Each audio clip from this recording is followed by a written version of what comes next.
Beef ভুনা রান্না করার জন্য প্রথমে পেঁয়াজ মরিচ ভেজে নেব, তারপর জিরা এলাচ সব কিছু দিয়ে দিব, 2-3 রকমের মশলা, তারপরে তেজপাতা দিব, দিয়ে 1 মিনিট হালকা আঁচে নেড়েচেড়ে নেব।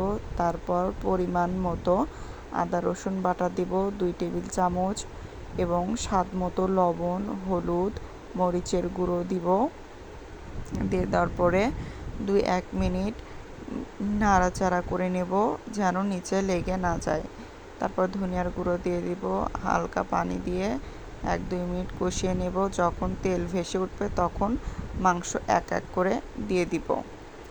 আমি সম্পূর্ণ মাংসই দিচ্ছি, প্রায় 1 কেজির মতো মাংস আমি রান্না করছি, তেল সহ, সম্পূর্ণ সলিড না।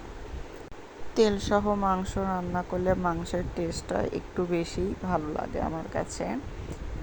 যাই হোক, নাড়াচাড়া করে নেব 1-2 মিনিট। নাড়াচাড়া করে নেওয়ার পর ঢাকনা দিয়ে ঢেকে দিব 5 থেকে 10 মিনিট।